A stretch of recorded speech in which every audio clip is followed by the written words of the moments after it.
Also, there's the speculation of the matrix, which is quite an extraordinary speculation that raises the question of whether or not us sitting here will be remembered tomorrow because it never happened.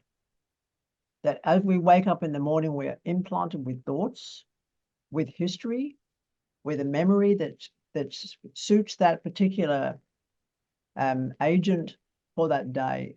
I remember watching The Truman Show, and it was the most terrifying movie I've ever seen. It really freaked me out. Being a writer who works also with what could be termed the future, but it's not. When I wrote Genesis, that was to screw with everybody's idea of time, that linear time of birth and death.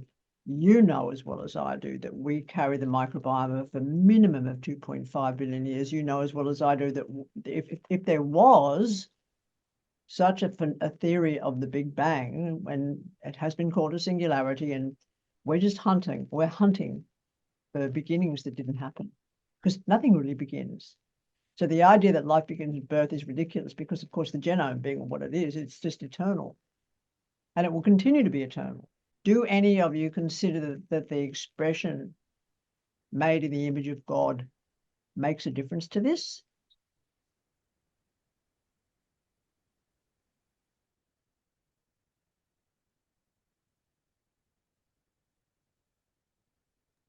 The Genesis expression, power over all the creatures of the earth. And that man was created in the image of God, because it puts us as a species, as the paramount premier species. And it says we're in charge of everything else. So this idea of remaining self, of course, my mind is looking at the bejeweled corpses, the idea of mummies, the idea of skulls and bones making up the labyrinth underneath Paris, for example. This is normal, taking your brother out to the rock out the back of the village in Tibet and chopping him up for the vultures. This is normal. This idea of final coming of some crucified, dead, tortured man who supposedly didn't die, but oh, he's coming again. It really is ridiculous. I mean, we eat and we're eaten all the time. Yes, that's the truth. And everything we eat is nom-nommed and munched up and becomes blood and bone and guts and glory, and then is shat out, and that becomes supposedly compost that's going to feed other species, etc. And without all that, we have no soil, and so we don't survive anyway as a species. But the idea of a beginning and an end is a crisis, and even within the, I'll bring it up because it's in my brain to do so, the expression bereshit, supposedly in the beginning, happens with bait. It never happened with olive. And this, of course, goes back to Carlos Suarez that we've discussed earlier with Marcia. She knows about this one. And the effect of Carlos Suarez saying as a rabbi that no, there was no beginning. Things supposedly begin with bait, or the house of, which is binar on the stylized tree, but never with olive, because there's this continuum, and we can't go anywhere. There is nowhere else. There's no other line. There's no veil from my point of view. Everybody here might have a very different understanding of it. But having buried enough species and having eaten enough species, I go, they're here. I mean, my children are victims of this second coming, because this is what my husband is feeding them now. You know, this is the... Can I pause this? Yeah. You not say my children, please, because you don't own them. Can you not say my husband? Please give me names. Yeah. Just for yeah. Yeah. So there has joined the Adventist church, so he is they're deep in that belief that when they die, they're asleep for a period of time, and then they won't be woken up again, or they won't go to heaven until God or Jesus comes again. So there's a lot of fear in them, and it's difficult to be with them. So I was just wondering, how would you approach it with children? How would you simplify it and talk to them about this? Well, you don't. I would say, when you really want to have a discussion that's a two-way discussion, I'm here for the discussion. In the meantime, you've already obviously made up your mind, and there's no point attempting to evangelicalize somebody who's already been brainwashed. Pointless. That may give you grief. But I'm deeply affected by Kyle Gibran. Do you know the prophet? When he says your children are not your children, they're the sons and daughters of life's longing for itself. They come through you, but not of you. This is really, really significant because we're a mammal and we breed. And we're actually not ducks and we're not wolves. So we don't mate for life. We're more like a bonobo. And the responsibility of every adult mammal or every adult finned or furred or feathered, it doesn't really make any difference, is to provide self-sufficiency or the ability to survive to their young. And then they move away, walk away, or they remain a pack of crows. They remain in the roost. They remain hunting in the pack. But their relationship is irrelevant to that. Any dominant female or any dominant male in a pack, they will certainly make the misbehaving animal get into line and behave themselves for the safety and the sake of the pack, not to do with influencing on a moral level the mentality of the offspring. My personal viewpoint is to move away from the idea of remaining a parent. It's sort of a sickness. And it's a sickness of ownership, which is why I find it very difficult when people say particularly the expression my ex. Do you understand the psychic threads that holds that person to you by saying they're yours? So again, language is part of this. The letting go is part of this.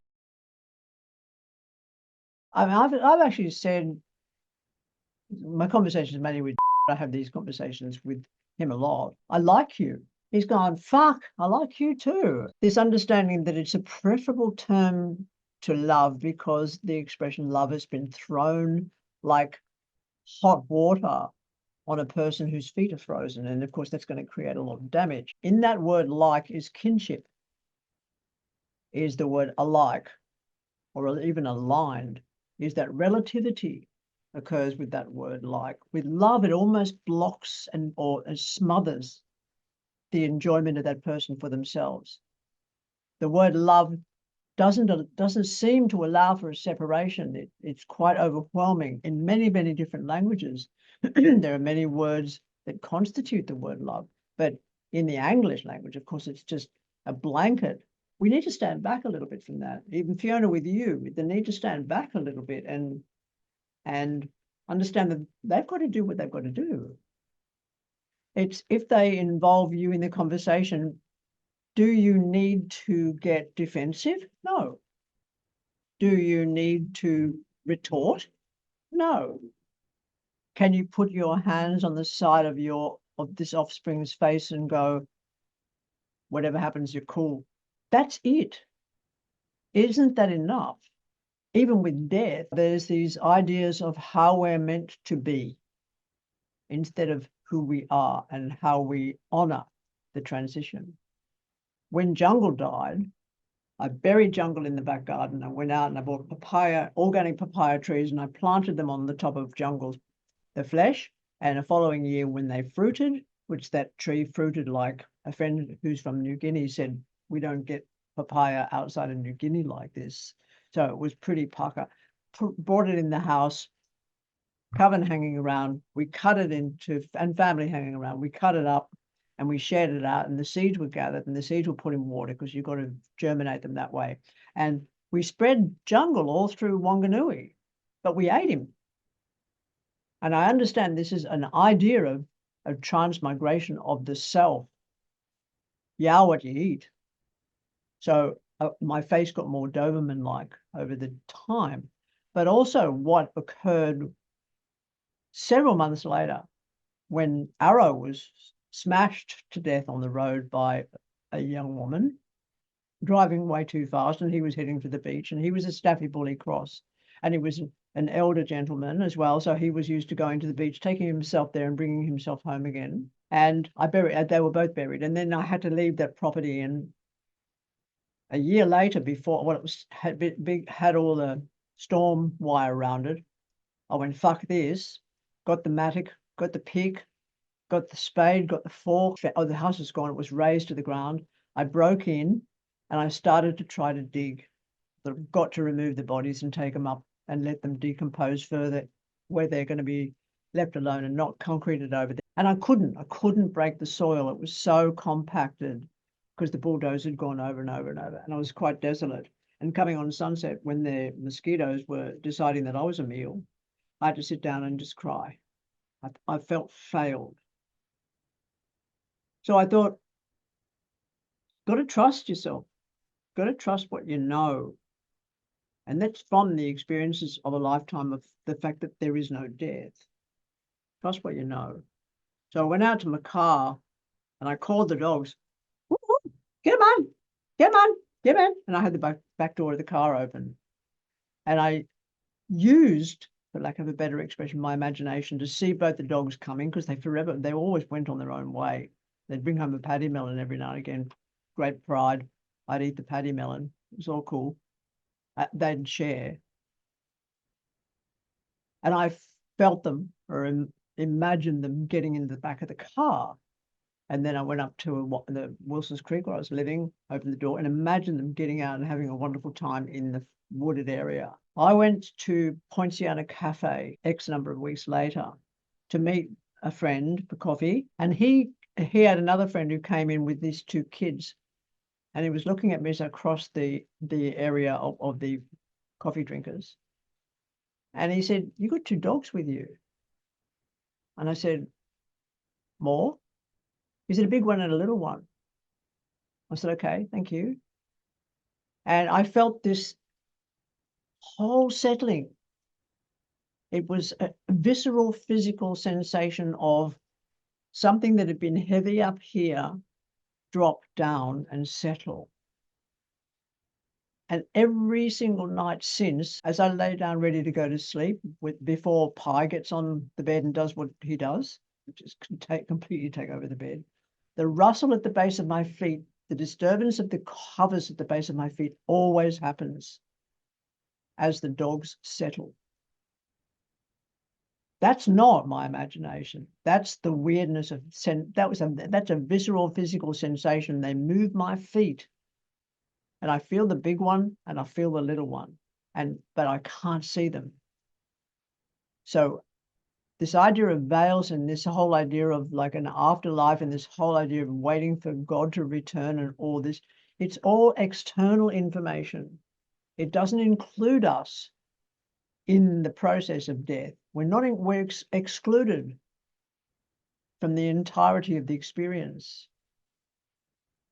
Many cultures will keep the skull of their ancestor. They'll revere the skull of their ancestor. They'll put the bones in the tree. They'll bring it out once a year. They'll dress it.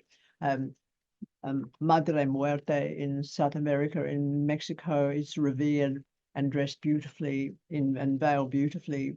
I understand this. What I don't understand is this idea of not being able to say they just died. People say they passed. I go, no, that you do that with a poo.